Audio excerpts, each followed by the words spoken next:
A weapon that could burn on water changed the course of history. This is the story of Greek fire, the lost of the Byzantine Empire. By the end, you will understand how a single, terrifying invention saved a civilization and then vanished without a trace. We will uncover how a mysterious liquid flame held back entire armies, why its formula was guarded more closely than gold, and how a secret that defined an empire was ultimately lost to time. What do you believe is the true cost of guarding a secret too well? The year was 678, and the great city of Constantinople was holding its breath.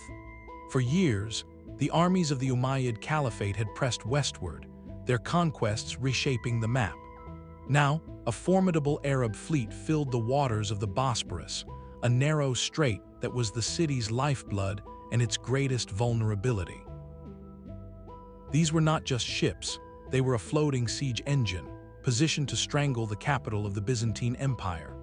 Constantinople was more than a city, it was the last major power standing between the Caliphate and the heart of Europe. Its legendary walls had repelled armies for centuries, but they were built for land. The sea was a different kind of frontier, a wide open gateway. The empire's conventional navy, while skilled, was outmatched by the scale and momentum of this new threat. Historians like John describe a state of profound crisis, where traditional military playbooks offered no clear answers. The defenders on those walls looked out at a horizon darkened by enemy sails, knowing that if the fleet broke through, there would be no second line of defense. The psychological weight was immense, a crushing blend of fear, defiance, and dwindling hope. It was in this atmosphere of near desperation that innovation becomes not just an advantage, but a matter of survival. When every known tactic seems insufficient, where does a society turn? The answer often lies not in a committee or a general, but in a single, brilliant mind working against the clock. And for Constantinople, that mind belonged to a man whose name is now synonymous with the weapon he created. The man who arrived at the city gates was not a soldier or a noble, but a refugee. His name was, and he came from Heliopolis, a city in Syria that had fallen to the advancing forces. He carried with him no chests of treasure, but something the Byzantines would soon find infinitely more valuable, a profound knowledge of chemistry and engineering from the heart of the ancient world. The primary chronicler of the era, a monk named the Confessor, records this arrival briefly, almost in passing, noting that was a skilled architect. But that simple title hides a deeper truth. In the 7th century, the lines between architect, alchemist, and engineer were beautifully blurred. This was a man who understood materials, the properties of substances, and how to manipulate the physical world. His journey from the Middle East to Constantinople was itself a transfer of knowledge, a living example of how ideas flow along the same routes as trade and conflict. He brought with him the alchemical traditions of Syria and Egypt, regions long celebrated for their expertise in oils, resins, and incendiary compounds. Yet what he found in Byzantium was not just a library, but a workshop, a desperate empire willing to invest in a terrifying experiment. Emperor Constantine IV, facing the existential threat at his doorstep, provided the ultimate form of political patronage. He gave the resources, the secrecy, and the urgent imperative to create. We can picture the scene, not in a grand palace, but in a secured, secluded courtyard or a guarded harbor workshop. Here would have moved between braziers and alembics, mixing viscous liquids from clay jars, testing ignition methods, and engineering the delivery systems that would make his concoction a weapon, not just a curiosity. His breakthrough was almost certainly not a single eureka moment, but a process of relentless iteration, blending practical mechanics with chemical intuition. Think of figures like Archimedes, whose legendary war machines overshadow the man himself, or the unknown smiths who first perfected steel. History often swallows the inventor, leaving only the invention. So we must ask, was Greek fire the product of one man's solitary genius, or was the brilliant synthesizer, the one who combined scattered pieces of existing knowledge into a devastatingly effective whole? His true legacy was that he provided an answer when the empire had run out of questions. and that answer was about to be unleashed upon the sea in a way no one had ever witnessed. The moment of truth arrived on the water under a sky choked with smoke and anticipation. Byzantine warships known as modified in secret moved into position against the vast Umayyad fleet. Their key feature was no longer just the ram at their prow, but a strange, tube-like apparatus mounted on their decks, often shielded by protective housing. As the Arab vessels closed in, confident in their numerical supremacy, the operators of these devices went to work. With a roar and a hiss that must have sounded otherworldly, they unleashed a continuous stream of liquid flame. This was not a simple fire arrow or a burning pot of pitch. Contemporary accounts describe a jet of fire that shot forth, a sustained torrent that could not be extinguished by water. In fact, the chroniclers emphasize with awe that when sailors threw water on it, the flames burned only brighter and more fiercely. The sea itself seemed to be on fire. Panic is a mild word for what happened next. The tightly packed Arab fleet, a strength moments before, became a catastrophic weakness. Flames leaped from one wooden hull to another, racing across the water's surface as the unquenchable fire spread. The orderly formations dissolved into chaos, with ships colliding as crews tried in vain to escape the advancing inferno. Military historians note that the combination of the Siphon's range and the fire's unique properties created a tactical nightmare, rendering conventional naval evasion nearly impossible. The psychological blow was as devastating as the physical one. For warriors prepared for sword and spear, this was a confrontation with something that felt like pure sorcery, an elemental force harnessed by their enemy. The siege, which had stretched on for years, was broken in what seemed like a single, terrifying afternoon. The Arab fleet was forced into a full retreat, a stunning reversal that saved the city. The immediate aftermath reshaped the political landscape. A peace treaty was signed, one remarkably favorable to the Byzantines, requiring the caliphate to pay a substantial annual tribute. For an empire that had been on the defensive for a generation, this victory was a monumental restoration of confidence. Morale within the walls of Constantinople soared, the legend of the city's divine protection now fused with this very tangible, technological marvel. Stories of that day grew in the telling, of flames that chased ships across the waves and a fire that drank the sea. This baptism by fire cemented the weapon's reputation as the ultimate naval deterrent for centuries to come. But in the triumphant aftermath, a more practical question lingered for the empire's enemies and allies alike, one that historians still puzzle over today. What exactly was in those secret clay jars? The formula for Greek fire became a secret more closely guarded than the crown jewels, a locked recipe book for which the key was deliberately thrown away. This creates a fascinating paradox for historians and chemists today. We know the weapon's terrifying effects in exquisite detail, but the precise ingredients and process remain one of history's great alchemical mysteries.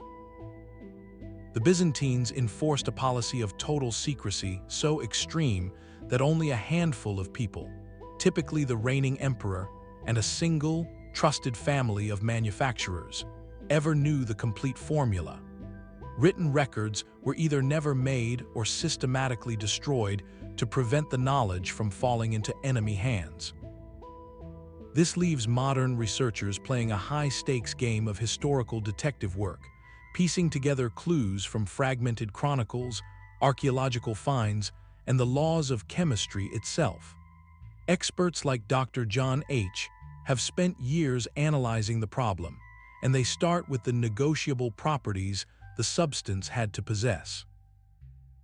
First, it had to be pyrophoric, meaning it ignited spontaneously upon contact with air or water, eliminating the need for a slow torch to light it in the chaos of battle. Second, it needed tremendous adhesion, sticking to wooden hulls and the clothing of sailors rather than just dripping off. Third, and most famously, it had to be able to burn on water, even thriving when doused. So what combination of ancient ingredients could possibly achieve this? The base was almost certainly a form of crude petroleum, what they called naphtha, gathered from natural surface seeps in regions like the Black Sea. This provided the flammable liquid, but raw naphtha is thin and would not stick, so it was likely thickened into a gel with pine resin or another sticky substance, creating an early form of napalm that would cling to any surface. The most debated component is what made it ignite on contact with water. One leading theory points to quicklime or calcium oxide. Quicklime reacts violently with water, generating intense heat. If a powdered quicklime mixture was combined with the naphtha gel, the moment it was sprayed onto the sea, the reaction could have provided the ignition spark. Other hypotheses include sulfur or even traces of calcium phosphide, which releases flammable phosphine gas when wet. The truth is, it was likely a precise, stage recipe, a specific order of mixing and aging that transformed common ingredients into something extraordinary. This is why modern attempts to recreate a fully functional Greek fire have all fallen short. Enthusiasts can mimic one property, like a burning gel, but they fail to perfectly replicate the sustained, water-resistant jet of flame described by eyewitnesses. The secret may have been less in a magical ingredient and more in a perfected alchemical procedure, a temperature, a purity, or a mixing technique lost to time. This chemical puzzle, however, is only half the story, because even the most terrifying liquid is useless without a way to deliver it safely onto the enemy. The true genius of Greek fire lay not just in the chemical formula, but in the machine that delivered it. This was the Siphon, a terrifying bronze apparatus that transformed a volatile liquid into a weapon of mass psychological warfare. Imagine a massive, tube-like nozzle mounted on the deck or prow of a Byzantine warship, often housed within a protective casing shaped like the head of a lion or another beast. Its sole purpose was to project a continuous, roaring stream of fire across the water, turning the ship itself into a breathing dragon. Manuscript illustrations from later centuries, like those in the Madrid, show these devices in action, offering crucial visual clues for historians and engineers trying to reverse engineer their operation. The Siphon was not a simple flamethrower. It was a sophisticated pressurized pump system, a marvel of medieval engineering that gave the Byzantines a devastating standoff weapon. Here is how experts believe it worked. At the heart of the system was a large, sealed bronze tank, likely a boiler or reservoir, containing the prepared Greek fire mixture. This tank was connected to a pump mechanism, probably a dual-action force pump operated by a team of crewmen. They would work a large lever, building intense pressure inside the tank. When a valve was opened, this pressurized liquid would race through a reinforced leather or bronze hose to the nozzle, the itself. A critical and dangerous step came just before ejection. Many historians theorize that at the nozzle, the liquid passed over or was mixed with a pre-ignited source of intense heat, perhaps a brazier of glowing coals or a separate chemical igniter. This instantaneously set the stream ablaze the moment it left the tube, creating that legendary jet of liquid flame. The operator, a specially trained sailor known as a, would then aim the nozzle using a swivel mount, directing the fiery torrent onto enemy sails, decks, and hulls. Operating this device on a wooden ship in the middle of a battle was an act of immense courage and precision. They were an elite unit, trained not just in aiming, but in the meticulous maintenance and preparation of their volatile weapon. One mistake in pressurization, one leak in the hose, and the entire apparatus could turn the ship itself into a funeral pyre. The risks were astronomical, but the rewards were empire-saving. We see its continued effectiveness centuries later in a famous case study, the defense against the Prince in 941. A fleet of hundreds of ships descended on Constantinople, only to be met once again by the Byzantine navy and its siphons. The primary chronicle, continued by, describes a scene of utter devastation, with the ships being consumed by a fire that seemed to come from the sky itself. The psychological impact was so profound that it shaped Byzantine relations for generations. cementing the weapon's legendary status far beyond the Mediterranean. This combination of chemistry and engineering represented a quantum leap in military technology. It was the application of deep alchemical knowledge not just to create a substance, but to solve a complex delivery problem under the most extreme conditions. The Siphon turned a defensive siege weapon into an offensive naval dominance tool. It forced every potential enemy admiral to ask a terrifying question before ever sailing against Constantinople. How do you fight a fire that drinks the sea, shot from a machine you cannot approach? With this understanding of both the substance and its delivery system in place, we can finally step back and see the larger picture. What was the true cost of wielding such a perfect, secret weapon? And what happens when that secret becomes the very thing an empire cannot live without? Its true power was not measured in burned ships alone, but in the fear it planted in the minds of every enemy commander.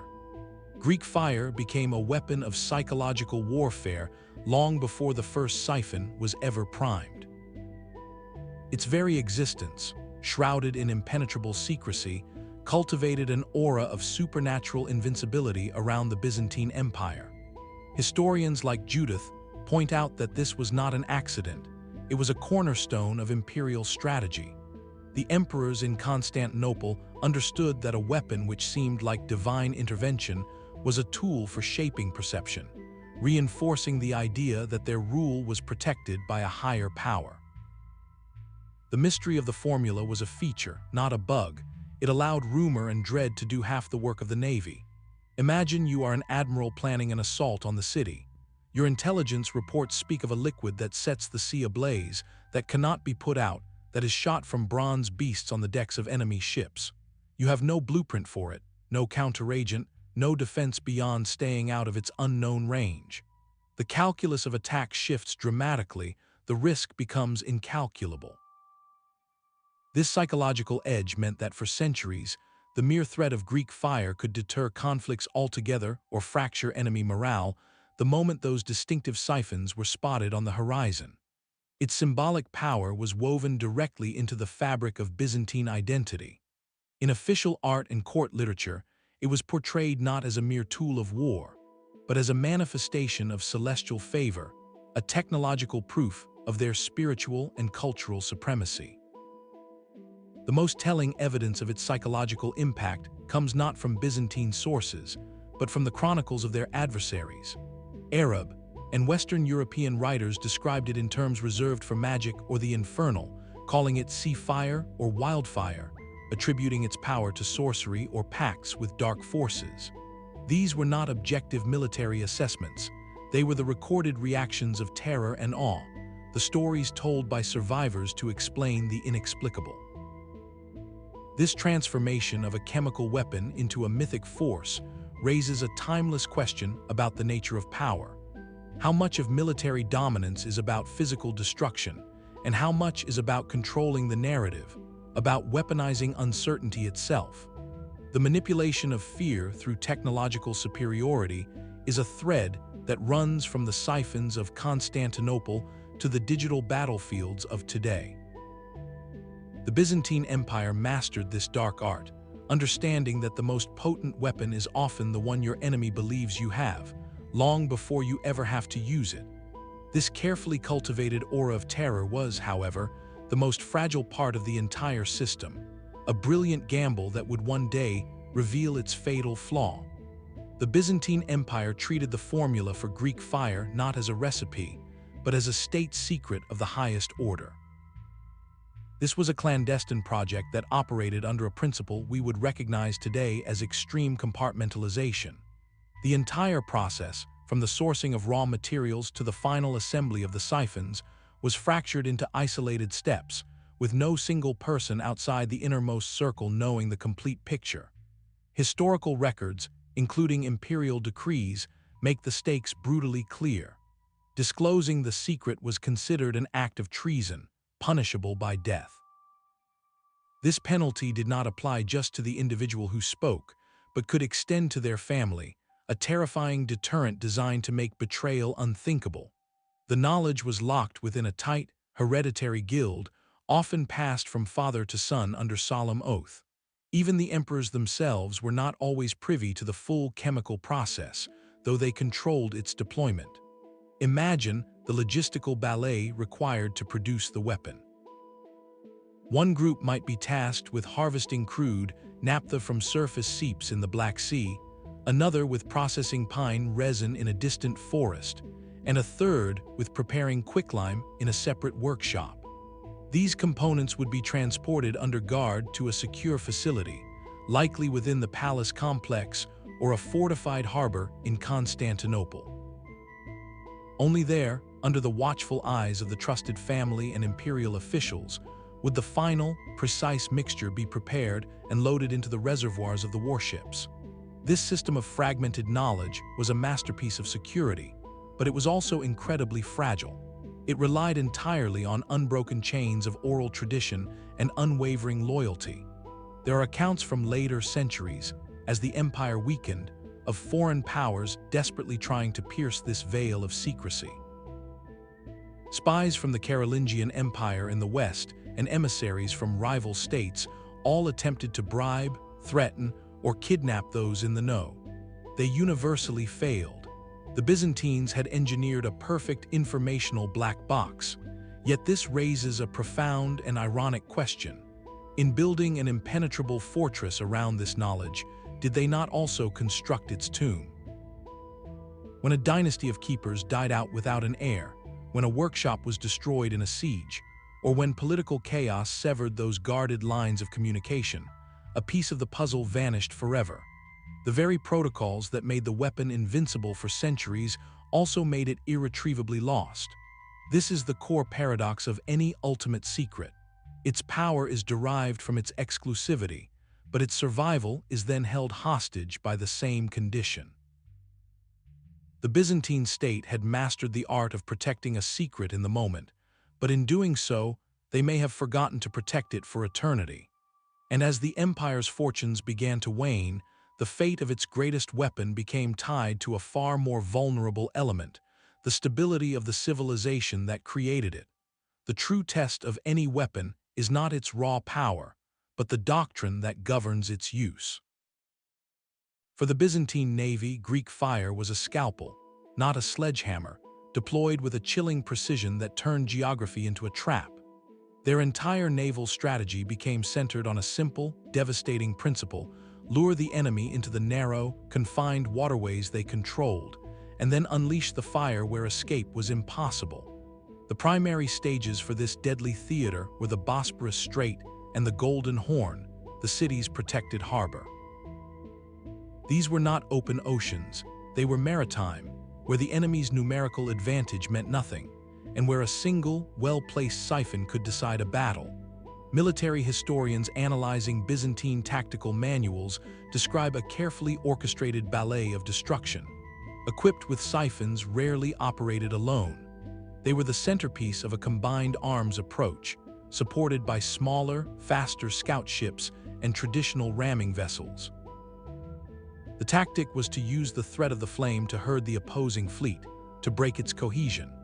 A siphon ship would unleash a torrent of fire not necessarily to sink a target immediately, but to create a wall of flame, cutting off one group of enemy ships from another, sowing panic and isolating their command vessels. Once the formation was shattered, the conventional warships would move in for the kill, ramming and boarding the disoriented survivors. This required exceptional discipline and communication, a testament to the Byzantine Navy's professionalism. Yet for all its terror, Greek fire had profound and very deliberate limitations. Its effective range was shockingly short, perhaps only 25 to 30 feet. The siphon ships themselves were floating powder kegs, incredibly vulnerable to missile fire or boarding if they were caught without support. They were also utterly dependent on calm seas. A rough wave could easily douse the ignition source at the nozzle, or worse, cause a catastrophic leak. An illuminating case study comes from the assault in 941. Byzantine chroniclers note that the initial use of the siphons was less effective because the wind was blowing from behind the ships, pushing their vessels forward rapidly, and potentially carrying the fiery spray back toward the Byzantine fleet. The commanders had to wait, holding their fire until the wind shifted or they could maneuver to a more advantageous position. This detail is crucial. It shows that the weapon was not an automatic "I win" button. It was a tool whose effectiveness was dictated by weather, tactics, and human judgment. Its very success, however, created a relentless pressure for innovation on the other side. How does an enemy admiral counter a weapon that can set the sea on fire? The answer lies not in matching the technology, but in devising strategies to negate its strengths and exploit its glaring weaknesses. Faced with a fire that could not be quenched, the enemies of Byzantium were forced to adapt or perish.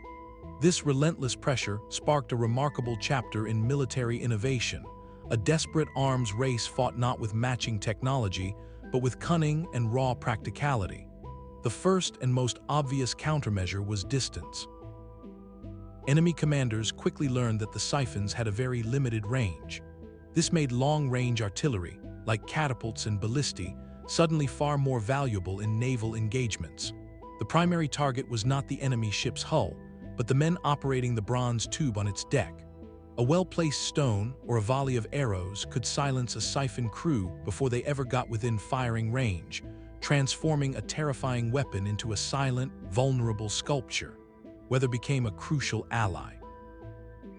Attacking during storms or rough seas was a calculated risk, but one that could neutralize the Byzantine advantage entirely. High waves made it nearly impossible to maintain the pressurized stream of liquid, and more critically, they risked swamping the ignition source or causing a catastrophic leak on the Siphon ship itself.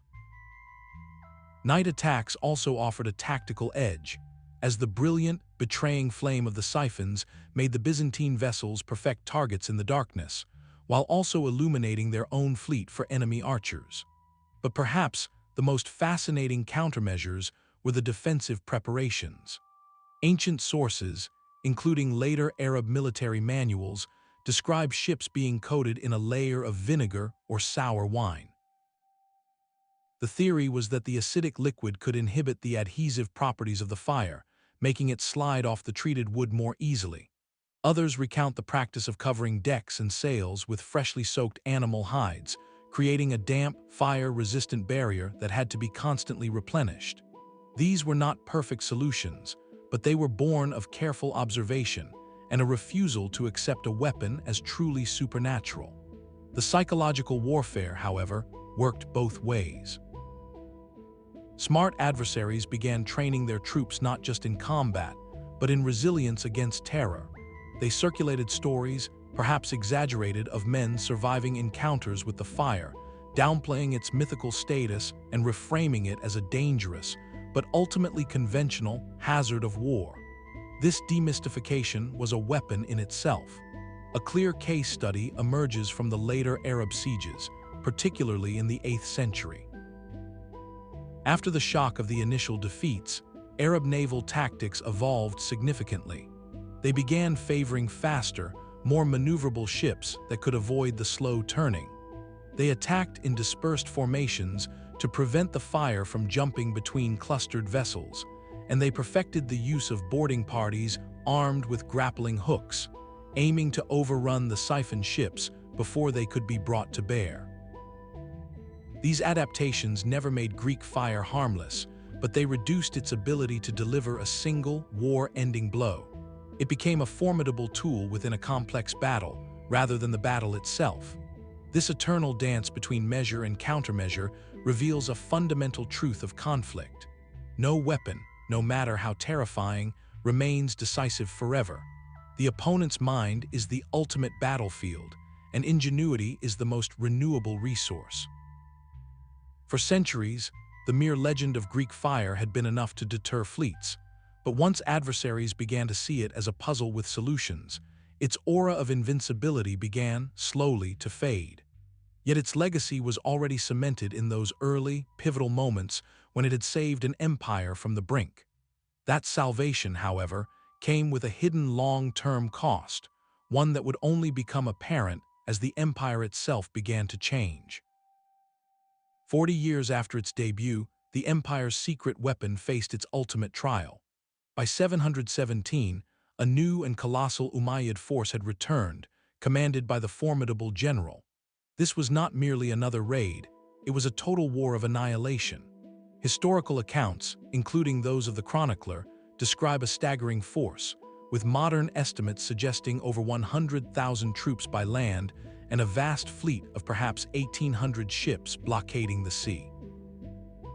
The city was completely encircled, its legendary land walls tested by endless assaults, and its lifeline across the Golden Horn severed by a forest of enemy masts. The situation was, by all accounts, more dire than it had been in 678. The Arabs had come not just to conquer, but to erase the Byzantine Empire from the map. They built fortified camps, settled in for a long siege, and even constructed a massive pontoon bridge to connect their Asian and European forces, demonstrating an intent to stay until the city fell. Within the walls, Emperor Leo III faced a nightmare scenario: starvation, constant pressure, and the slow grind of attrition. Yet he held one card his enemies could not see, a weapon they remembered only in stories of terror, now refined and waiting for the perfect moment to strike again. The Byzantines understood that to survive, they needed to shatter the naval blockade, and for that, they would once again turn their siphons toward the sea. But this time, they wielded Greek fire with even more devastating precision, targeting not just morale, but the enemy's logistical heart. The critical turning point came not in a grand fleet battle, but in a ruthless attack on supply and reinforcement. Arab convoys, heavy with troops, weapons, and vital food, sailed from North Africa and Egypt to sustain the massive siege army. The Byzantine navy, leveraging its superior knowledge of the local currents and hidden channels within the Bosporus, lay in wait. When a large supply fleet entered the narrow straits, they emerged. Contemporary descriptions vividly recount the horror that followed, jets of liquid flame arching through the air to engulf the transport ships. The fire, clinging and unquenchable, turned vessels laden with grain and soldiers into floating infernos. The destruction was total, a catastrophic loss of manpower and material that crippled the siege effort. Military historians note this as in tactical timing. The Byzantines did not waste their secret weapon in a premature skirmish. They conserved it for a target whose loss would resonate through the entire Arab command structure. The psychological shock was, if anything, greater than before. For the army, watching from the shore, it was a brutal demonstration that even after 40 years, they had no answer for this defense. The sea, which was supposed to be their avenue of reinforcement, had become a wall of fire. This deployment showcased significant refinements in technique. The Siphon operators displayed remarkable discipline, focusing their streams on wooden hulls and sails to maximize spread and panic, while likely using shorter, controlled bursts to conserve their precious and complex fuel. The combined arms approach was also more sophisticated. The fiery naval victory was perfectly synchronized with other forces of devastation. On land, the emperor had forged a crucial alliance with the Bulgarian Khan. As the Arab army reeled from the loss of its supplies, Bulgarian cavalry launched devastating attacks on their landward camps. Then, a famously brutal winter set in. For over 3 months, snow and freezing temperatures gripped the region. The Arab forces, already demoralized and starving after the loss of their supply fleet, were utterly unprepared. Chroniclers write of troops freezing where they stood, of widespread illness, and of a desperate consumption of their own horses and pack animals. Greek fire had broken the siege's backbone. The Bulgarian allies and the winter finished the job. By the summer of 718, the once great Umayyad army was a shattered remnant, forced into a humiliating retreat. The anecdotal evidence is stark. Stories passed down tell of the fiery destruction of Arab siege towers that had been pushed toward the walls, and of fireships laden with the substance being drifted into the blockade to cause chaos. This victory did more than save the city. It arguably saved Christian Europe, halting the western expansion of the Caliphate at its zenith. This second salvation cemented Greek fire's status as the empire's guardian, a technological talisman. Its success created a paradigm, a strategic doctrine that lasted for centuries, the belief that Byzantine ingenuity, crystallized in this one weapon, could compensate for any disparity in numbers or resources. It fostered a powerful and ultimately dangerous sense of technological. The reflective question this raises is profound. When a single invention proves so decisive not once, but twice at pivotal moments in history, does it become irreplaceable in the mind of its owners? Does the very act of relying on a perfect secret make a society less adaptable, less inclined to seek the next breakthrough? For the Byzantines, the answer for a long time was a resounding yes. The siphons were maintained, the secret kept, and the legend grew. Yet outside the walls, the world was not standing still. The very success of this wonder weapon planted the seeds for its own eventual obsolescence, as rivals dedicated generations to solving the puzzle it presented. For nearly 2 centuries, Greek fire was not just a weapon, it was a symbol of imperial rebirth. The Macedonian dynasty, beginning with the rise of Basil I in the late 9th century, oversaw a military and cultural renaissance that restored the Byzantine Empire to a position of formidable power. This era, often called the Golden Age, saw the empire push its borders outward, reclaiming lost territories and reasserting control over the Mediterranean. And at the heart of this aggressive resurgence was the disciplined, systematic use of their most feared technological advantage. Emperors transformed the weapon from a desperate defensive tool into a cornerstone of offensive doctrine, a key pillar in their grand strategy of reconquest. Under rulers like Leo VI, known as the Wise, the deployment of Greek fire was no longer left to tradition or chance. It was meticulously. Leo, a scholar emperor, commissioned extensive military manuals, the most famous being the. This text provides our clearest window into the official Byzantine mind regarding their. It lays out precise instructions for naval commanders, detailing when and how to deploy the siphons for maximum effect. The manual emphasizes the weapon's role in breaking enemy formations, specifically advising its use at the onset of an engagement to sow panic and disorder before the main fleet moved in for close combat.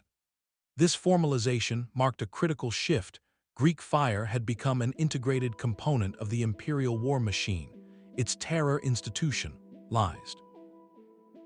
The strategic vision was clear: to project power across the sea lanes, to punish adversaries, and to secure the wealth of maritime trade that flowed back to Constantinople.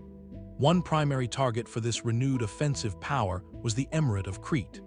For over a century, Arab corsairs based on the island had raided Byzantine shores with impunity, strangling Aegean trade and kidnapping thousands. The Macedonian emperors were determined to end this threat. In expedition after expedition, the Byzantine navy sailed south, its equipped with siphons leading the way. The goal was not merely to defeat enemy fleets at sea, but to support amphibious landings of the empire's elite troops, the professional standing army. Imagine the scene as the fleet approached a hostile shore. The siphons would unleash torrents of fire to clear the beaches and destroy any defensive palisades, creating a corridor for the soldiers to land and establish a beachhead. This combined arms approach, blending naval artillery with ground forces, was centuries ahead of its time. A striking example of this offensive doctrine in action comes from the campaign of General in the year 904. Tasked with avenging a brutal sack of the city of, led a large fleet into the eastern Mediterranean. His mission was twofold: to disrupt Arab shipping lanes and to strike directly at their naval bases. Historical accounts suggest his fleet employed Greek fire not in a static defense of the capital, but as a roaming instrument of imperial retribution, burning enemy squadrons and port facilities along the coast of Syria. This demonstrated the weapon's psychological reach, the knowledge that the fire that drank the sea could now appear off your own coast, a tool of punishment as much as protection. Yet this period of absolute dominance invites a reflective question. The empire was at its peak, confident and expansionist. Why then did the secret remain locked away with such paranoid intensity? The answer lies in the very source of Byzantine power during the Macedonian era. Their strength was not in limitless resources or population, but in superior organization, technology, and the aura of invincibility. Greek fire was the ultimate expression of that formula. To share it would be to dismantle a key pillar of their strategic identity, to democratize a terror that kept rivals at bay. It was a monopoly they believed was essential to their survival, even in times of strength. This long, successful chapter, however, was quietly writing its own epilogue. The very reliance on a single, perfect secret contained a hidden vulnerability, for an empire that leans too heavily on one pillar will find the ground shifting when that pillar begins to crack. A winning formula can become the most dangerous kind of comfort. For centuries, Greek fire was the Byzantine Empire's ultimate insurance policy, a technological edge so profound it shaped military doctrine and foreign policy. Yet this very success contained a hidden trap, the belief that a single, perfected secret could guarantee security forever. From the 11th century onward, the story of Greek fire becomes one not of dazzling victory, but of slow, quiet fading, a testament to how empires lose what once made them great.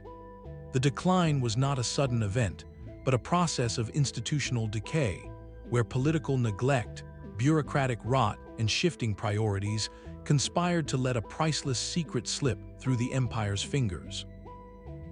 The first and most critical fracture appeared in the very institution created to wield the weapon, the Byzantine navy. For generations, the fleet had been the empire's sword and shield, lavished with resources and staffed by a professional, elite corps of sailors and siphon operators. This changed dramatically after the death of the powerful Emperor Basil II in 1025. His successors, facing internal power struggles and the immense cost of maintaining a vast standing army, made a fateful choice. They began to neglect the navy, viewing it as an expensive luxury rather than a necessity. Funding dried up, ships were left to rot in harbors, and the specialized guilds of those elite families who passed down the operational knowledge dwindled. Without a strong fleet to deploy it, the weapon lost its reason for being, transforming from a terror into a museum piece, a ceremonial artifact remembered more in legend than in active drills. The knowledge itself, so fiercely protected, was now imperiled by its own design. The formula and its precise deployment techniques existed only in oral tradition and hands-on apprenticeship, a chain of wisdom that required constant reinforcement. As political turmoil shook the empire, these fragile chains began to break. A master might die in a civil war before teaching his apprentice the final, crucial step. A workshop holding key ingredients could be destroyed in a raid. With each generation that passed without a major naval engagement requiring the fire, the practical knowledge grew fainter, corrupted by guesswork and half-remembered procedures. What remained was likely a degraded, less reliable version of the original substance, a shadow of its former terrifying self. This technological stagnation coincided with a dramatic shift in the nature of threats the empire faced. New adversaries emerged who did not play to Byzantine strengths. The Normans, fierce warriors from the west, and the Seljuk Turks, sweeping in from the east, were primarily land-based powers. Their armies challenged the empire's borders in brutal infantry and cavalry battles, not in the narrow straits where the Siphons reigned supreme. The imperial treasury and attention were pulled relentlessly toward funding armies and fortifying land frontiers, further starving the navy of the resources needed to maintain its high-tech capability. The perceived need for the ultimate naval weapon diminished, not because it was ineffective, but because the immediate battles were being fought on different terrain. A telling glimpse of this decay comes from the era of the Crusades. Western European chroniclers traveling with Crusader forces occasionally mention Byzantine forces using incendiary weapons, but the descriptions lack the awe-struck terror of earlier accounts. Anna, the shrewd historian and daughter of Emperor I, writes in the 12th century about the continued use of fire in naval combat, but her detailed descriptions focus more on delivery via grenades or pots launched by catapults, not the sustained, pressurized jets from siphons. This suggests the sophisticated pump systems may have already been lost or become too rare to deploy, replaced by simpler, cruder methods that bore only a superficial resemblance to the original Greek fire. The weapon had been into just another flammable tool, its unique, war-winning properties forgotten. This raises a profound question about the of knowledge within a civilization. How does an empire, so meticulous in guarding a secret, simply forget it? The answer lies in understanding that knowledge is not a static object you can lock in a vault. It is a living process. It requires institutions to nurture it, a practical need to sustain it, and a culture that values the continuous training and refinement it demands. When the Byzantine state allowed its institutions to wither and its strategic focus to drift, the secret didn't leak out. It evaporated from within, a victim of complacency and changing times. The weapon that had twice saved the empire did not fall to an enemy's sword. It succumbed to the quiet rust of neglect. And as the empire's power continued to contract, the final, ironic fate of its greatest technological achievement awaited, not on a battlefield, but in the silent pages of history. By the 13th century, the empire was a ghost of its former self. The catastrophic sack of Constantinople by the Fourth Crusade in 1204 shattered the state, leaving a patchwork of rival Byzantine splinter kingdoms. When the dynasty finally recaptured the hollowed-out capital in 1261, they inherited a title, a ruined city, and a legend. They ruled over a realm that was little more than the city itself, plus a few scattered territories, perpetually short of funds and soldiers. In this diminished world, the legendary weapon of their predecessors became a haunting memory, a symbol of past glory they could scarcely afford to resurrect. Maintaining the complex infrastructure for Greek fire, the specialized ships, the trained Siphon crews, the secure supply chains for exotic ingredients, all of this required a stable, wealthy empire. The state was neither. They were in a constant struggle for survival, often paying tribute to more powerful neighbors just to buy time. In such an environment, high technology is often the first casualty, replaced by whatever is cheaper and faster to produce. The knowledge, it seems, had not vanished completely, but it had degraded into something far less potent. The late Byzantine historian George, writing in the 13th century, provides a crucial clue. He notes the continued existence of what he calls liquid fire, but his descriptions lack the awe of earlier chroniclers. The implication is clear: the substance still existed in some form, but its legendary war-winning properties, its ability to burn on water and resist dousing, were no longer guaranteed. It had likely become a simpler, more conventional incendiary mixture, perhaps thickened naphtha or pitch that could be flung in pots or shot from simpler tubes. It could still burn, but it could not perform the miracles of old. There are sparse, almost sad mentions of its use in the empire's final acts. During Ottoman sieges of Constantinople in 1390 and again in 1422, defenders reportedly used fire weapons. But the impact was negligible, a faint echo that did little to slow the inevitable pressure. These were not the coordinated naval strikes of the Macedonian era, but the last flickers of a dying flame, deployed from the crumbling walls by men who may not have fully understood what their ancestors had once commanded. A poignant anecdote from this period underscores how the secret had slipped from imperial control. The Genoese merchant colony of, situated across the Golden Horn from Constantinople, was said to possess its own version of Greek fire. This detail is deeply symbolic. The ultimate state secret, once guarded with draconian severity, had perhaps been bartered away for political favor or commercial leverage, or was independently rediscovered by rivals. It was no longer a monopoly, but just another tool in the arsenal of Mediterranean powers. This raises a reflective and somber question about the nature of legacy. What does it mean for an empire to outlive its own greatest invention?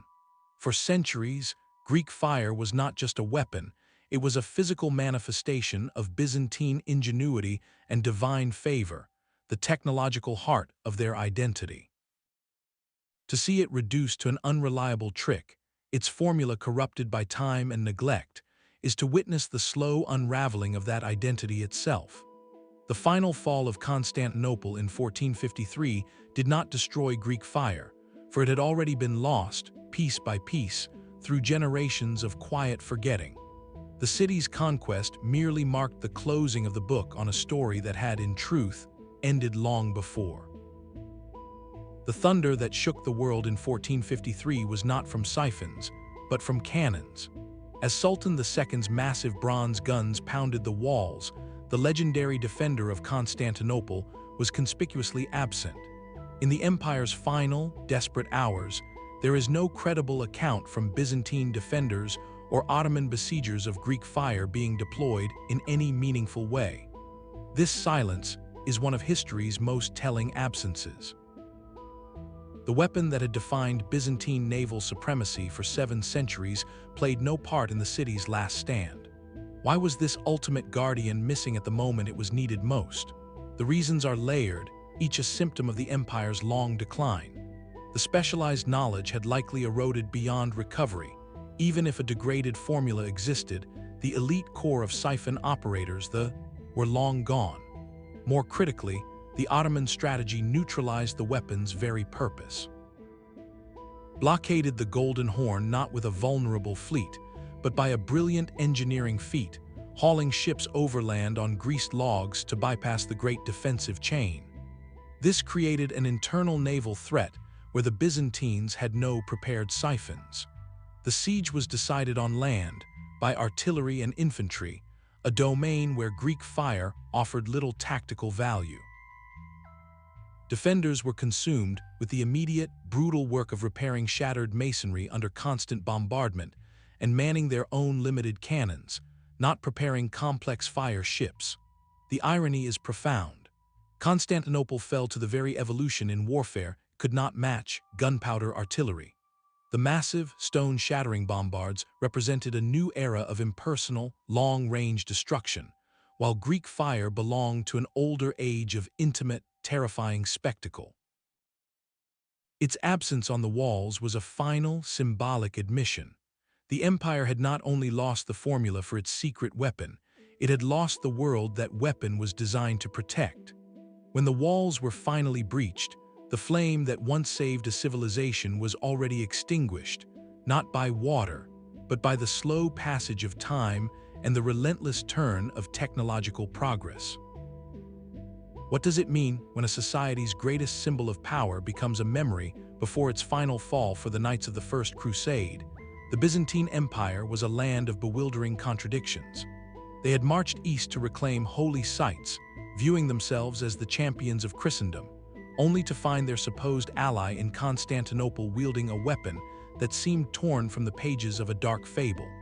Their chronicles are filled with a mixture of awe, fear, and profound misunderstanding. They did not call it Greek fire, they called it Greek fire, a label that itself reflected an outsider's perspective, defining the substance by the people who wielded it rather than understanding its nature. To these European warriors, steeped in a culture of chivalric combat and religious symbolism, the jets of unquenchable flame represented something beyond mere military technology.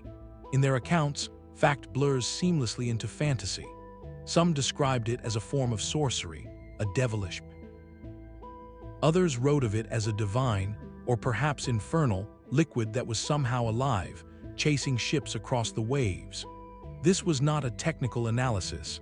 It was a psychological reaction, a testament to the sheer otherness of the weapon and the sophisticated civilization that commanded it. The Byzantine princess and historian Anna observed this cultural gap with sharp insight. Writing about the Crusaders, she noted their crude manners and their astonishment at Byzantine advancements, a sentiment that extended directly to their encounters with the empire's naval capabilities. She portrays them as brave but technologically naive, men for whom a pressurized siphon was as mystifying as a dragon. This gap in understanding was a chasm between two worlds, one where advanced chemistry and engineering were statecraft, and another where such concepts lived only in legend. The Western attempts to replicate or counter Greek fire were born from this fertile ground of myth and desperation. Lacking the precise formula and the sophisticated delivery systems, European alchemists and military engineers embarked on their own paths of experimentation. Their goal was not to recreate the Byzantine system, which they did not fully comprehend, but to produce a weapon that could mimic its terrifying effect. This led to the development of various incendiary mixtures, often based on more readily available materials like pitch, sulfur, and tallow. These were potent and destructive in their own right, but they were different. They could be extinguished with water or vinegar, they lacked the adhesive, pyrophoric quality of the true Greek fire, and they were typically delivered in cruder ways, such as in clay pots launched by catapults or poured from the walls of besieged castles. A prime example of this inspired adaptation is found with the Venetians. As a maritime power constantly jockeying with Byzantium, they had ample opportunity to witness the weapon's effects. While they never unlocked the original secret, they mastered the tactical use of fire ships, vessels loaded with combustibles and set adrift into enemy fleets. This was a strategic echo of the Byzantine method, using fire as a naval weapon, but it was a blunt instrument compared to the precise, reusable siphons. The Venetian approach achieved results through mass and surprise, not through controlled, targeted jets of liquid flame. These encounters had a lasting, if subtle, influence on European warfare. The intense focus on incendiary devices during the Crusades accelerated developments in siege technology back in the West. Recipes for Greek fire began appearing in European military manuals, but these were often vague, contradictory, and magical in their instructions, sometimes including outlandish ingredients that spoke more to alchemical fantasy than practical chemistry.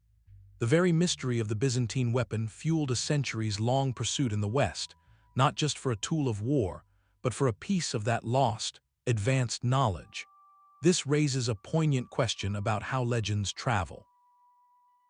When a technology is so advanced and so closely guarded that it is only ever witnessed in its terrifying final form, how does it transform in the minds of those who do not hold its secrets? The Western interpretation of Greek fire became a story filtered through the lens of shock, cultural prejudice, and a deep desire to possess that power.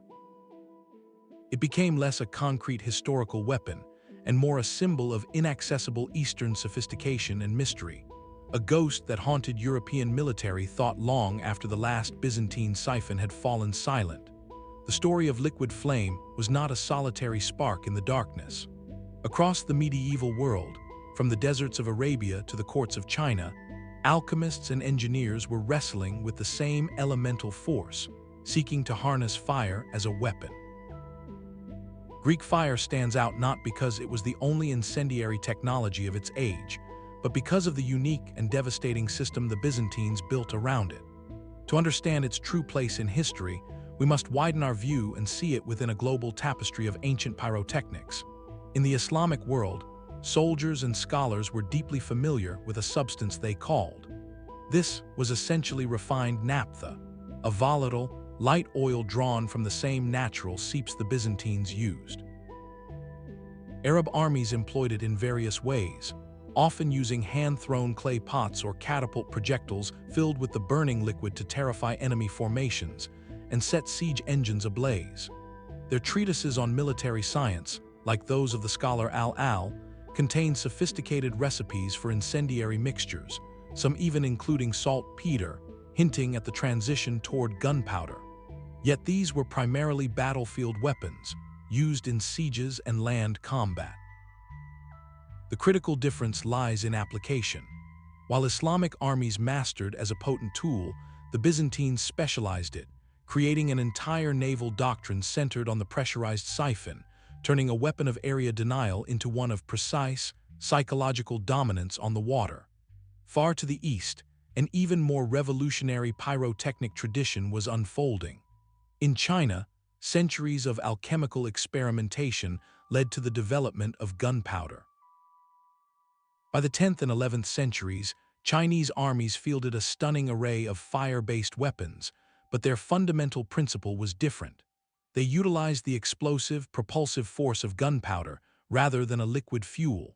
Weapons like the fire lance, an early ancestor of the gun, used bamboo tubes to project a burst of flame and shrapnel. Early rockets, known as fire arrows, used gunpowder tubes for propulsion. There were also grenades, toxic smoke bombs, and even slow-burning incendiary arrows designed to ignite enemy fortifications. The Chinese approach was one of diversification and volume, creating many specialized tools for different tactical problems. The Byzantine Siphon, by contrast, was a masterpiece of focused engineering, a single, complex system optimized for one environment, the sea. It did not explode, it projected, relying on chemistry to create a sustained, adhesive stream rather than on physics to create a concussive blast. This distinction is crucial. It shows two great civilizations solving the problem of weaponized fire along entirely different technological paths. How did these ideas interact? The Silk Road was not just a conduit for silk and spices, it was a highway for knowledge.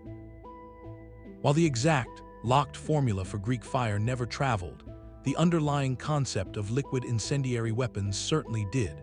Traders, diplomats, and prisoners of war carried stories and basic chemical understandings across continents. A powerful example of this technological cross-pollination comes with the Mongol Empire in the 13th century. As Khan's successors conquered from China to Eastern Europe, they absorbed the military expertise of every culture they encountered.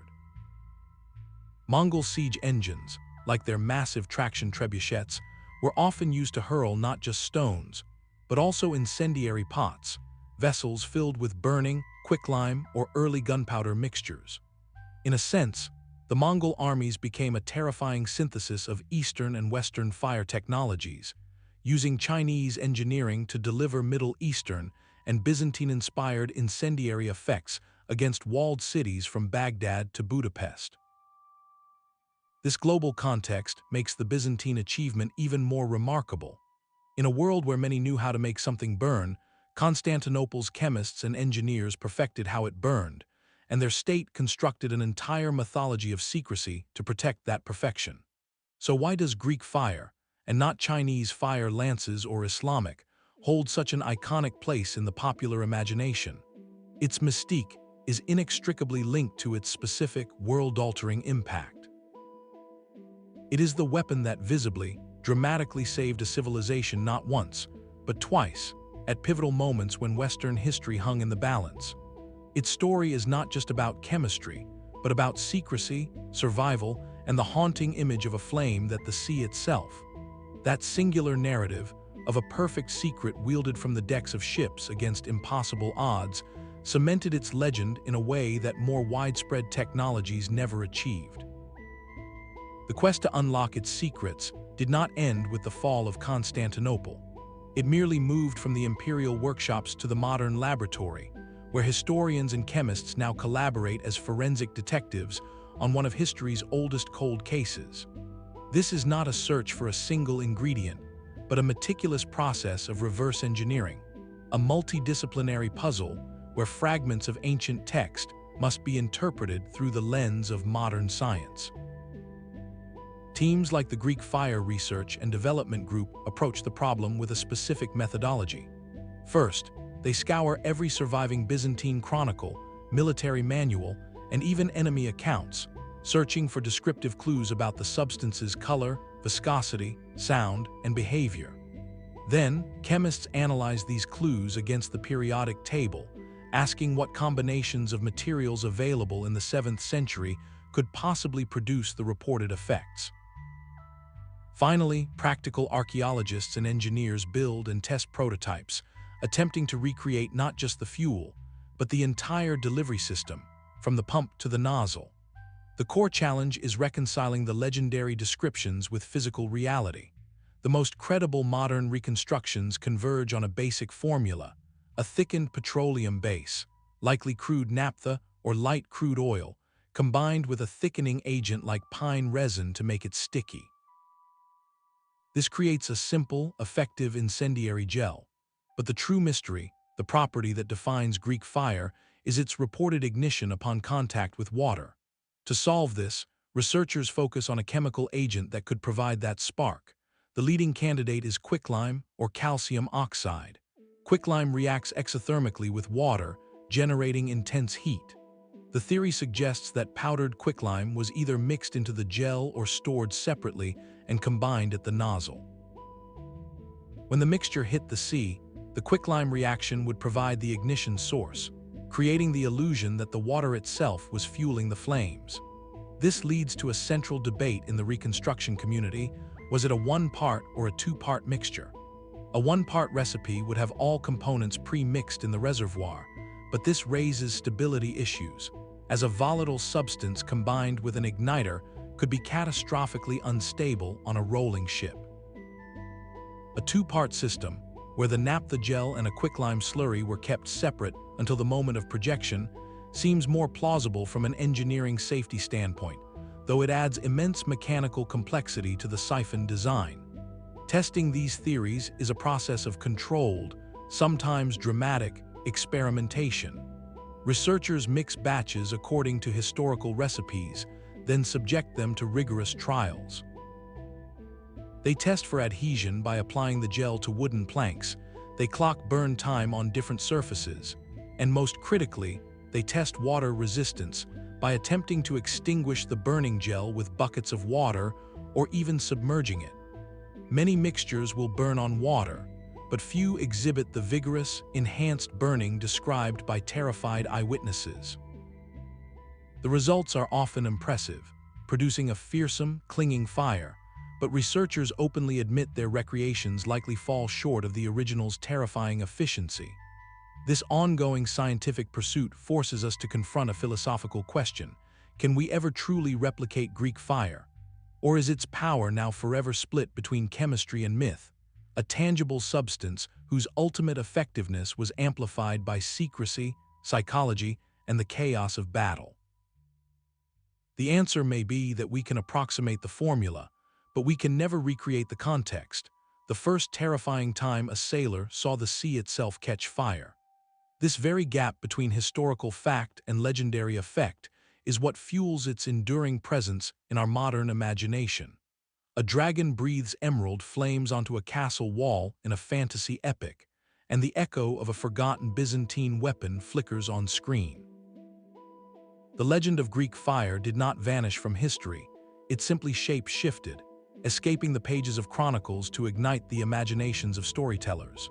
Its journey from naval siphon to fictional trope reveals how a single, mysterious invention can become a universal symbol for ancient, uncontrollable power. Cultural analysts note that when historical details are sparse, but the impact is legendary, it creates a perfect vacuum for myth-making. Greek fire, with its secret formula and terrifying capabilities, offered fiction a ready-made template, a weapon so potent its very existence could drive a plot, threaten a kingdom, or symbolize the dangers of lost knowledge. In the hands of novelists and filmmakers, it is rarely called by its true name. It becomes wildfire, alchemist's fire, or simply the green flame, each iteration amplifying its most dramatic traits for maximum narrative effect. This transformation speaks to a deeper human fascination, the allure of a technology so advanced it borders on magic, and so dangerous it must be buried by time.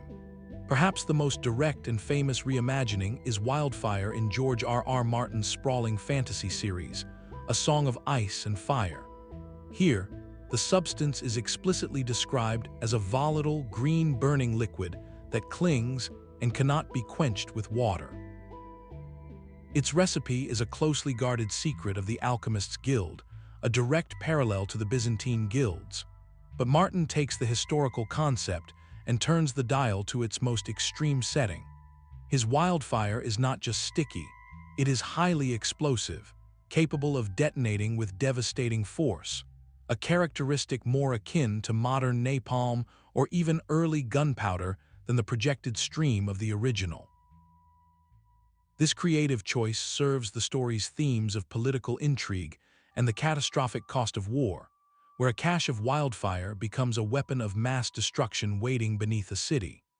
The green flame itself is a masterful visual twist, transforming the fire from a natural orange-red into something eerily otherworldly, signaling to the audience that this is no ordinary fire, but something alchemical and profoundly unnatural. It is a perfect example of how fiction distills a historical idea to its emotional core, the fear of an unstoppable, consuming force. This cultural footprint extends far beyond the page. In the video game Assassin's Creed Revelations, players in early 16th century Constantinople can use Greek fire bombs as a tool of stealth and chaos.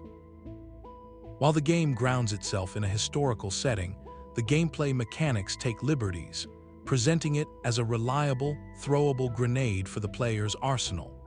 Historical documentaries, on the other hand, walk a different line, using computer-generated imagery to recreate the Siphon's roar and the sea's ignition, striving for educational impact while inevitably leaning into the spectacle. Each adaptation, from blockbuster film to strategy game, picks and chooses which aspects of the legend to highlight, some focusing on the secrecy, others on the sheer visual terror, and others on its role as a decisive. A case study comparing these depictions to the historical reality is illuminating. The real Greek fire was a tactical naval weapon, dependent on calm seas, specialized ships, and highly trained crews. Its power was in sustained projection, not in explosive detonation. The fictional versions, however, almost universally make it simpler, more portable, and far more volatile, a substance that can be stored in jars and used by a single person. This shift is not an error, it is a narrative necessity, transforming a complex military system into a tangible, plot-friendly object. Why does this particular technology, among so many ancient wonders, hold such a powerful grip on our modern stories? The answer lies in its perfect blend of authenticity and mystery.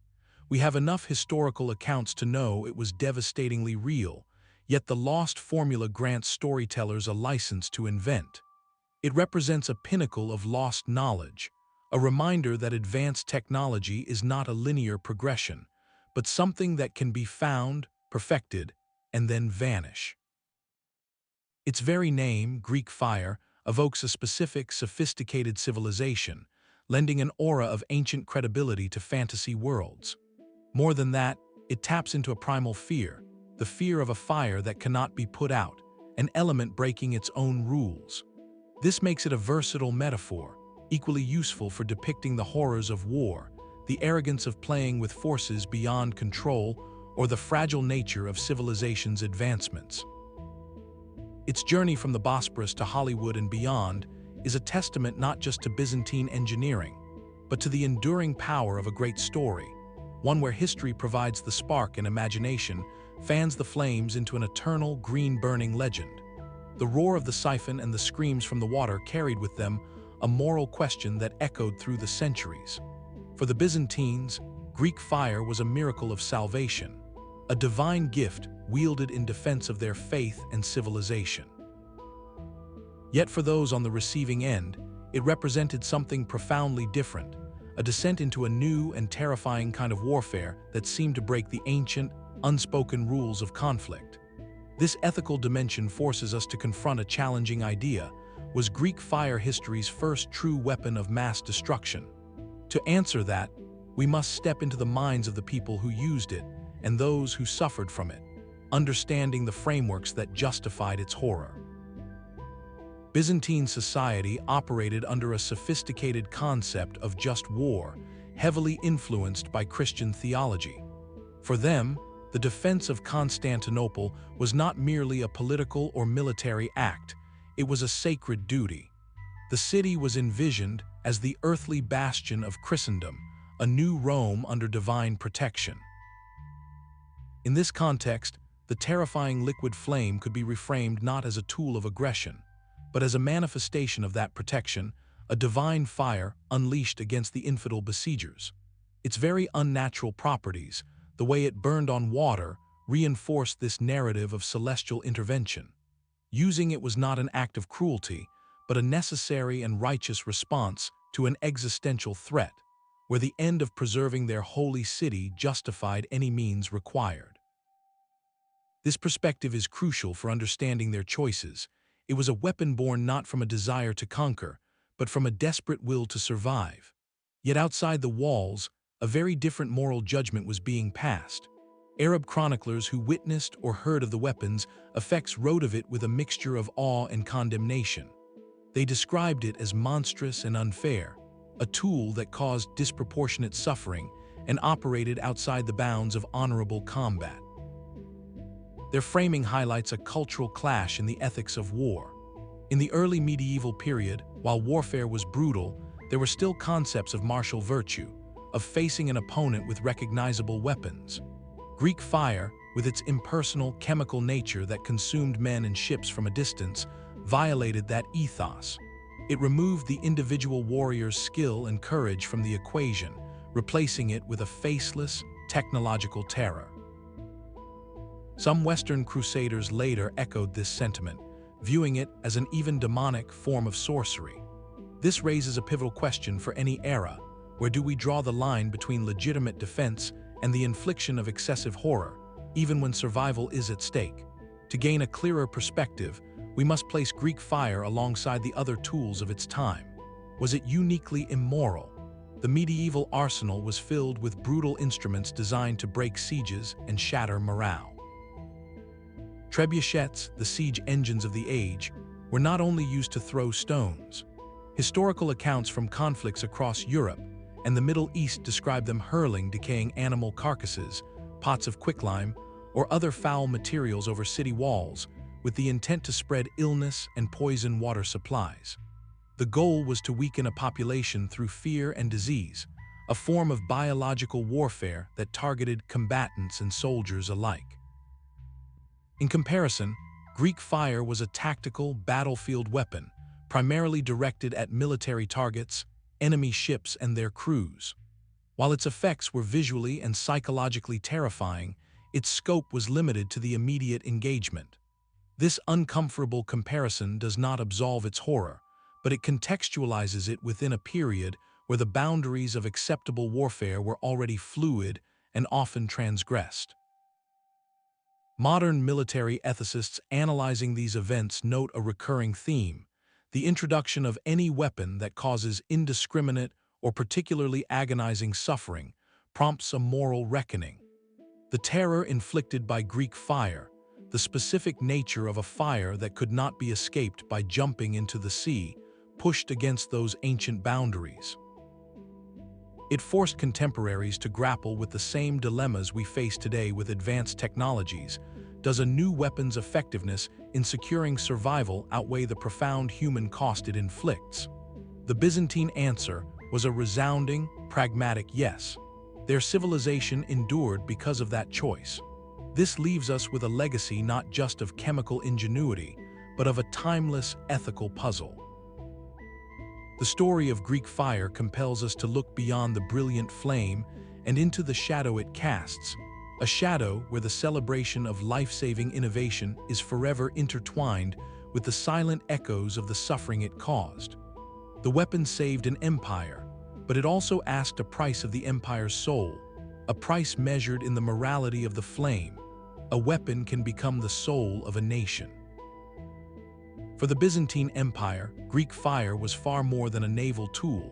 It was a central pillar of their identity, a physical proof of their divine mandate and technological superiority in a world they saw as chaotic and encroaching. This transformation from military asset to cultural icon reveals how a society uses its greatest inventions to tell a story about itself, a story of resilience, favor, and unbroken legacy. Cultural historians like Judith point out that in the imperial court and in public ceremonies, the weapon was rarely discussed as mere chemistry.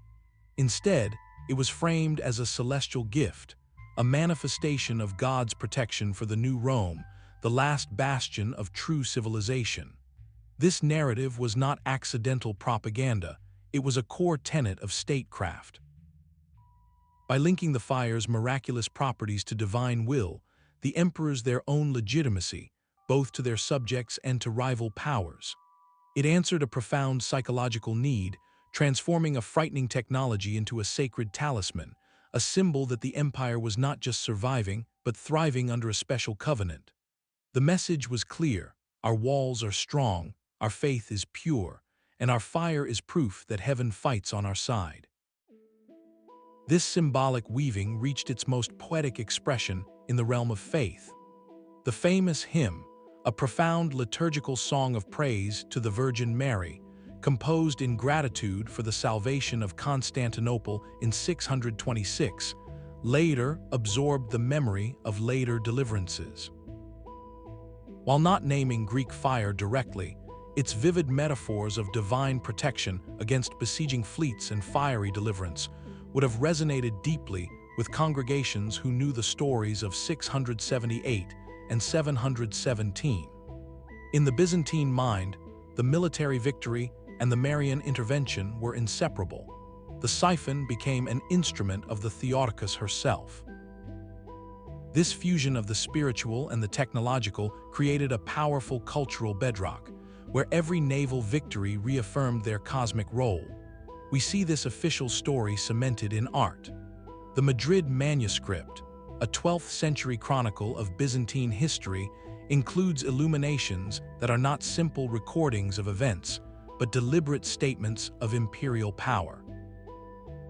In its pages, the depiction of Greek fire is dramatic and stylized, showing streams of flame arching from Byzantine ships to engulf enemy vessels. The visual focus is on order versus chaos, on the controlled, almost graceful use of the fire by the Imperial Navy against the disordered panic of their foes. This was history painting as ideology, instructing viewers on the rightful order of the world, with Byzantium as the disciplined, technologically advanced center. Emperors leveraged this symbol masterfully.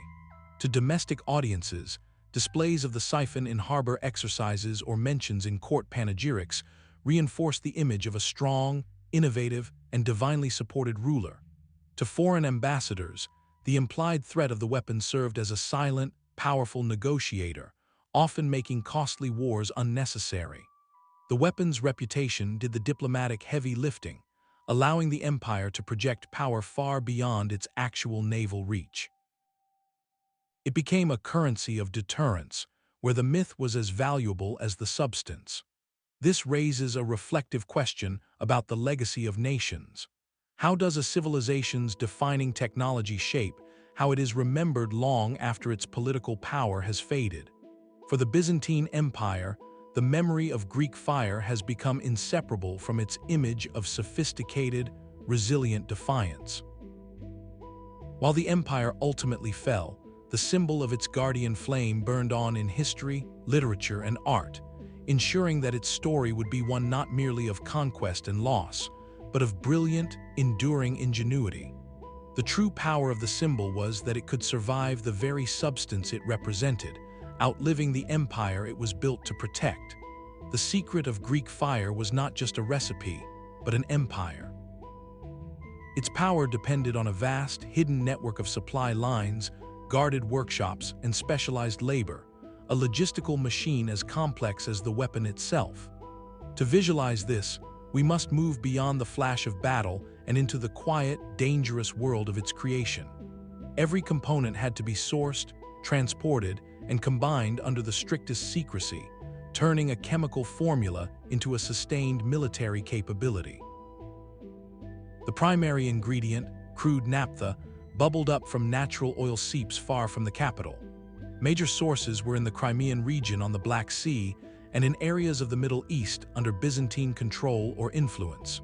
This raw, volatile liquid was collected and shipped in clay amphorae, its transport a risky endeavor requiring guarded convoys across treacherous seas.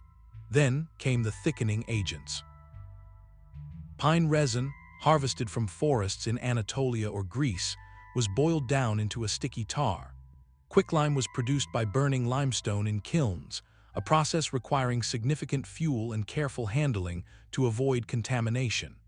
Each of these supply chains represented a potential point of failure, a vulnerability that enemies could target or that internal strife could sever.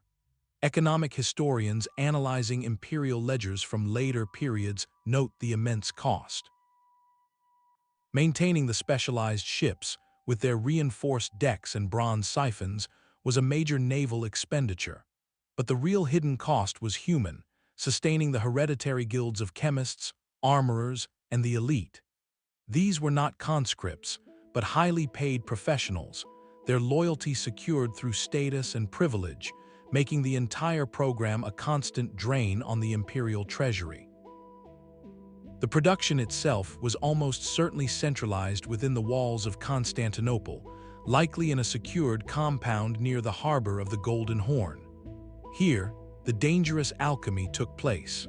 Workers, sworn to secrecy, would have combined the naphtha and pine resin over controlled heat, creating the thick, adhesive gel. The incorporation of quicklime or other reactive agents would have been the final, most perilous step, possibly done in a separate procedure or even delayed until the mixture was loaded onto the ships. One can imagine the tense atmosphere in these workshops, the smell of sulfur and pine, the ever-present fear of a catastrophic accident that could level a city block. Storage presented its own nightmare. The finished mixture was highly unstable, sensitive to heat and agitation. It had to be stored in sealed bronze reservoirs or clay jars packed in wet sand to prevent spontaneous ignition, a constant danger in the wooden hulls of warships. This logistical backbone reveals a profound truth. The weapon's existence was a testament to Byzantine administrative genius. Its production was a state secret written not on parchment, but in the movement of ships, the accounts of tax collectors, and the silent work of guildsmen. Yet this very complexity made it fragile. Consider the potential disruption during a civil war or a palace coup. If political chaos cut off the supply of Crimean naphtha or scattered the guild of producers, the entire system would grind to a halt. The weapon could not be conjured from nothing. It required peace, stability, and a steady flow of gold. This invites a sobering reflection. How many of history's great powers have been brought low not by a lack of brilliant ideas, but by the slow, silent erosion of the practical systems needed to sustain them. The flame that saved Constantinople was fed by a river of resources, organization, and trust, and when that river began to run dry, the flame was always destined to flicker and fade. The shadow of a spy fell across the docks of Constantinople, his mission ending not in triumph, but in the cold grip of imperial guards. For centuries, the secret of Greek fire was a prize that lured kings, caliphs, and merchants into a world of espionage and desperate gambits, a shadow war fought not for territory, but for a single, priceless formula. The archives of rivals tell a consistent story of frustration. The Carolingian emperors in the West, envious of Byzantine naval power, dispatched agents with chests of gold, hoping to bribe a disgruntled chemist. The Abbasid Caliphate in the East, having felt the weapon's sting directly, established entire bureaus dedicated to reverse engineering it, kidnapping artisans from the empire's borders for interrogation.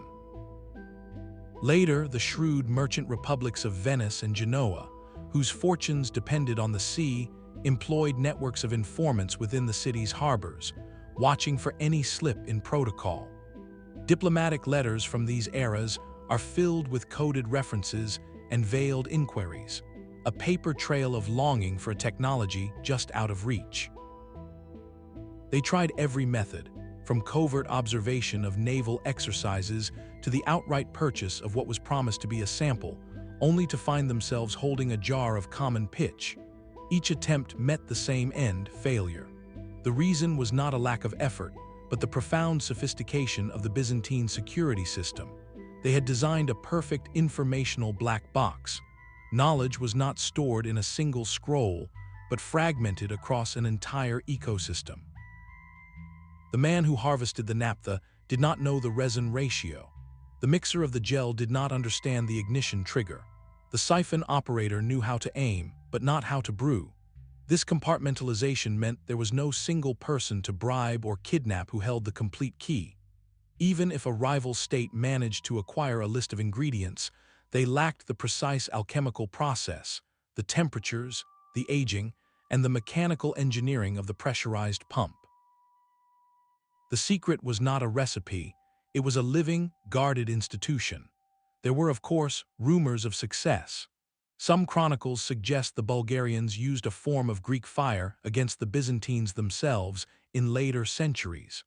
However, military historians analyzing these accounts believe it was almost certainly a simpler, more conventional incendiary, perhaps based on thickened petroleum. The Bulgarians were a formidable land power, but they lacked the naval infrastructure and chemical tradition to replicate the true system. More fascinating are the hints of Byzantine disinformation, a subtle and clever defense.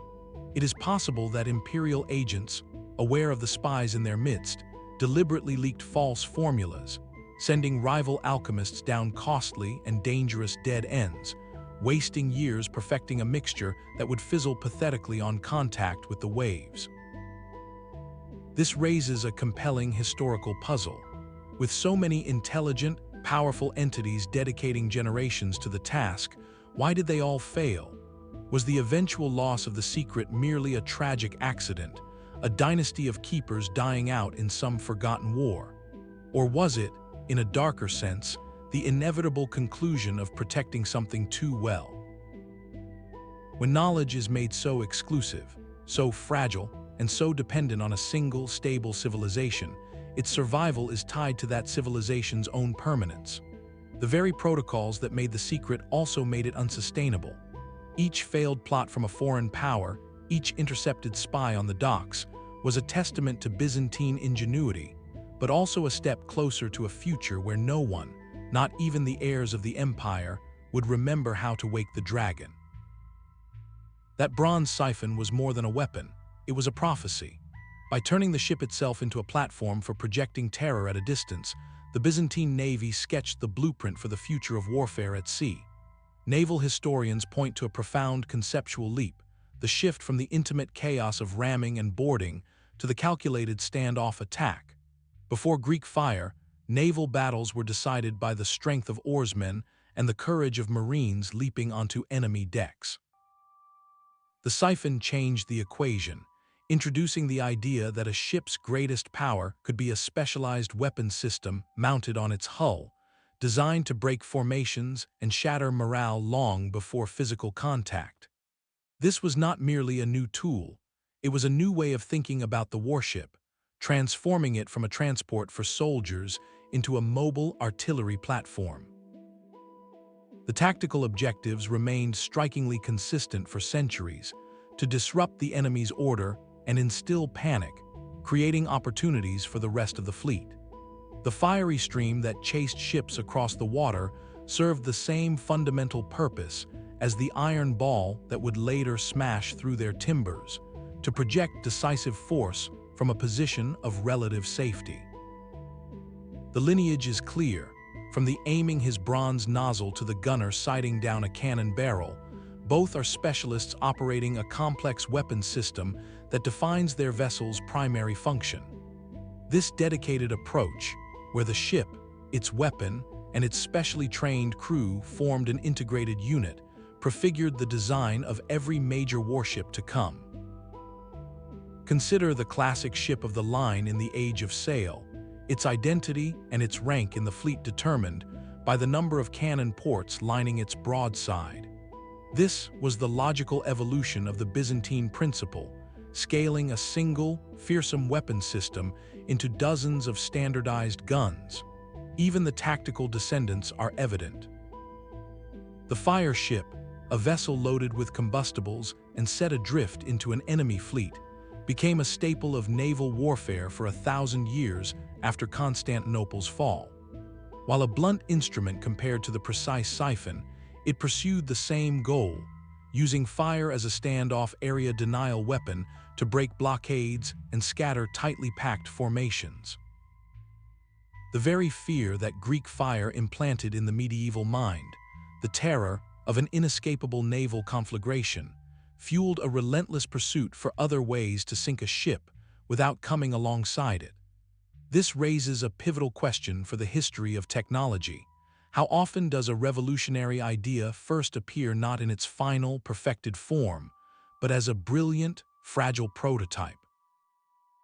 The Byzantium did not invent naval artillery, but they demonstrated its devastating potential, planting a seed in the strategic imagination of the world.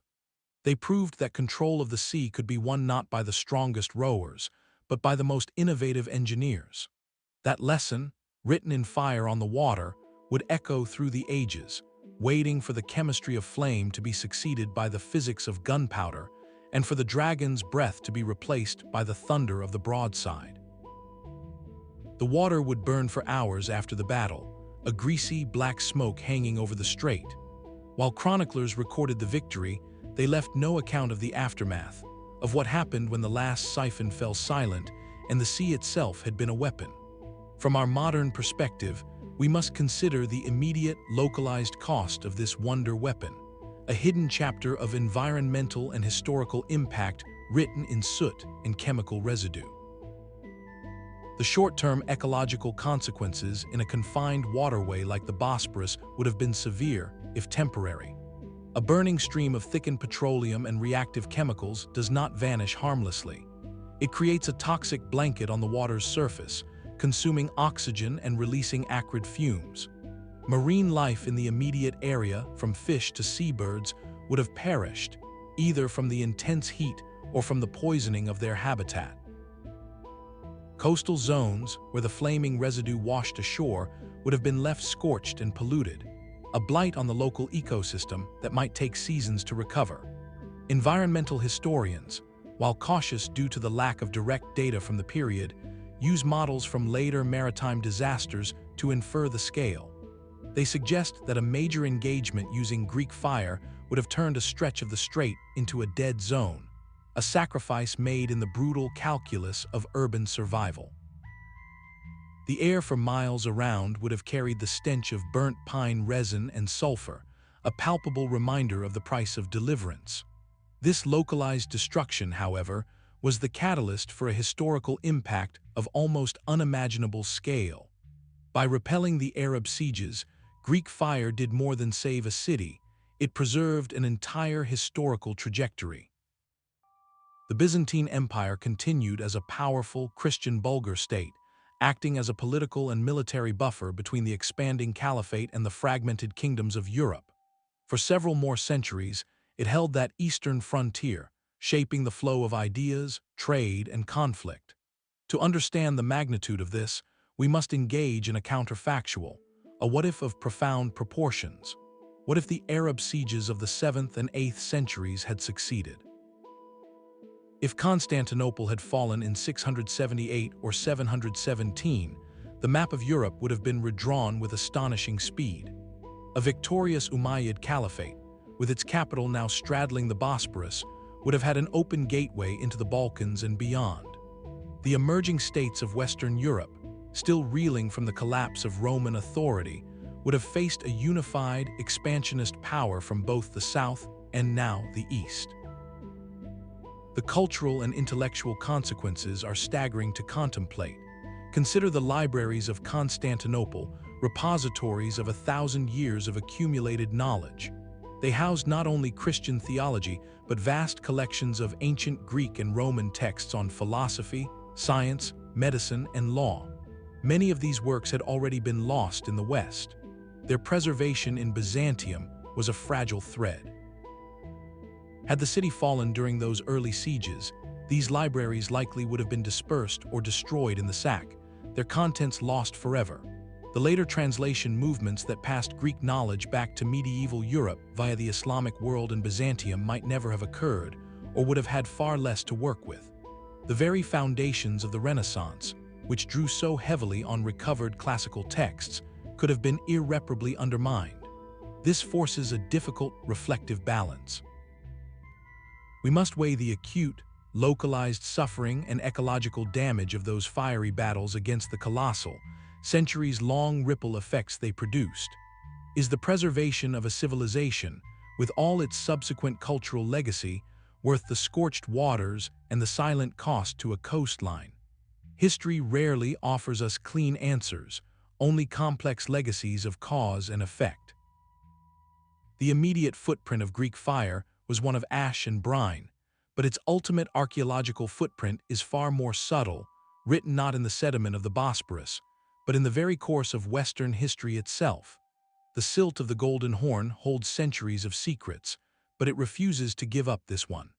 Marine archaeologists have spent decades exploring the seabed around Constantinople, uncovering everything from ancient amphorae to the bones of sunken galleys. They have found the charred timbers of warships, blackened by intense fire, yet not a single definitive artifact labeled as Greek fire has ever been recovered. No clay jar stamped with its name, no bronze reservoir with a telltale chemical crust.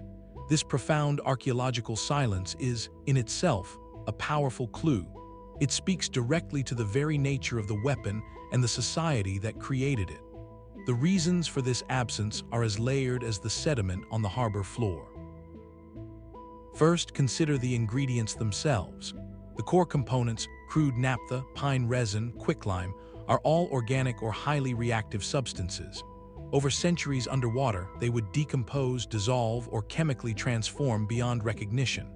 A sticky petroleum gel simply does not leave a distinct, thousand-year-old fingerprint that a trowel can uncover. Then there is the deliberate secrecy. The substance was never stored in a warehouse with an inventory list. It was mixed in secured workshops, loaded directly into shipboard reservoirs, and used until it was gone. The containers that held it were ordinary, unmarked clay or bronze vessels, indistinguishable from those that held water, wine, or common pitch. Even if we found a sunken, identifying it as a siphon ship is a monumental challenge. The bronze tube itself would be a prized find, but without its context, mounted on a deck near a pump mechanism and a storage tank, it could be misinterpreted as part of a bilge system or a decorative fitting. Marine archaeologists like Dr. Deborah have noted that distinguishing the residue of Greek fire from other common shipboard combustibles is nearly impossible with current technology.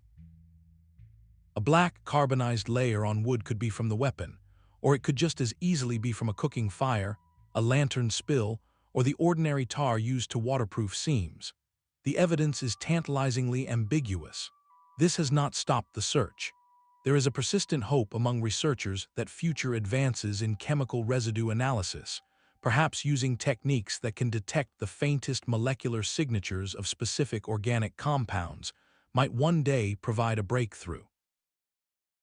Imagine scanning a charred plank from a Byzantine wreck and identifying a unique chemical ratio of pine biomarkers mixed with petroleum residues and traces of calcium oxide that could point to a deliberate, sophisticated recipe. For now, however, the most compelling artifacts we have are not physical, but textual and artistic. The vivid descriptions in chronicles, the precise instructions in military manuals like and the dramatic illuminations in manuscripts such as the Madrid, these are the primary sources that keep the mystery alive. They are the maps we use to navigate an empty archaeological site. Consider the ongoing quest for a confirmed wreck. Finding one with its siphon apparatus intact would be the holy grail of Byzantine nautical archaeology. It would offer a three-dimensional blueprint of the weapon system, allowing engineers to finally reverse engineer the pump and nozzle mechanism. Yet the sea guards its treasures closely, and the identity of any given wreck is a puzzle of context, pottery dating, and hull construction. This enduring absence forces a reflective question upon us. Does the lack of physical proof somehow deepen the legend's power? If we one day held a jar of the original substance, analyzed it, and replicated it perfectly, would the mystery lose its potent hold on our imagination? Perhaps some secrets are meant to stay buried, their true power residing not in their chemical composition, but in the stories we tell about them, in the desperate innovation they represent, and in the haunting idea that a civilization's greatest guardian can vanish without leaving a single, tangible trace behind. The true legacy of Greek fire is not just a recipe, but a cautionary tale written in flame and shadow. What does this millennium-long saga teach us about the fundamental dilemma of technological advantage?